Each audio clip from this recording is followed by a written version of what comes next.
ქართველი და აფხაზი მონაწილეებისგან შემდგარი საკოორდინაციო მექანიზმის ფარგლებში ამჯერად უგზო-უკლოდ დაკარგული 12 იდენტიფიცირებული პირის გადმოსვენება და ოჯახებისთვის დაბრუნება მოხერხდა. მათგან 10 სამხედრო და 2 მშვიდობიანი მოქალაქეა. შეიარაღებული მოქმედებების დროს დაღუპულთა სამოქალაქო პანაშვიდი 2 დღის განმავლობაში სამების საკათედრო ტაძარში მიმდინარეობდა. შეიარაღებული მოქმედებების დროს უგზო-უკლოდ დაკარგული პირების ოჯახებს საქართველოს პრეზიდენტმა სალომე ზურაბიშვილმა, პრემიერ-მინისტრმა ირაკლი კობახიძემ, პარლამენტის თავმჯდომარე შალვა პაპუაშვილმა, აფხაზეთის ხელისუფლების წარმომადგენლებმა და მინისტრთა კაბინეტის წევრებმა მიუსამძიმრეს. დიდი მადლობა ყველას. ჩემი შვილის პატარა ნაწილი მაინც მომიტანეს და ჩემი შვილის საფლავი მექნება.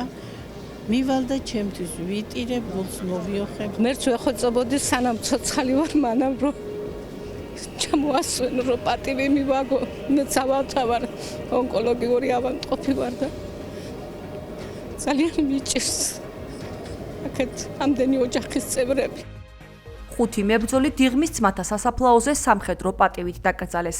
სხვა იდენტიფიცირებული პირები კი ოჯახების გადაწყვეტილებით სხვადასხვა ლოკაციაზე, მათ შორის საგვარეულო სასაფლაოებზე. გადმოსვენების პროცესი სახელმწიფო მინისტრის აპარატისა და წითელი ჯვრის საერთაშორისო კომიტეტის ერთობლივი თანამშრომლობით მიმდინარეობს.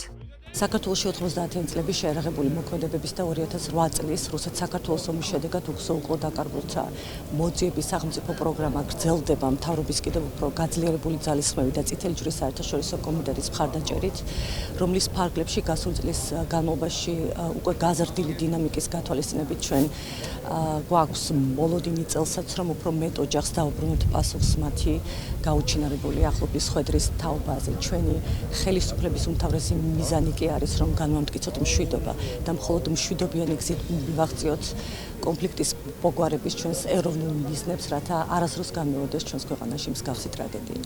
ჩვენ ვაგრძელებთ მჭიდრო თანამშრომლობას საქართველოს ხელისუფლებასთან, რადგან წელს მათი პასუხისმგებლობები უგზო-უკლოდ დაკარგული პირების ოჯახების მხარდაჭერისა ჰუმანიტარული ამოცანების პროცესის კუთხით გაიზრდება. 2024 წლის განმავლობაში ასევე განვაგრძობთ დაკარგული პირების ოჯახების ინფორმირებას, კონსულტაციებს, რათა მათი მოსაზრებები და წუხილი სათანადოდ იქნას გათვალისწინებული.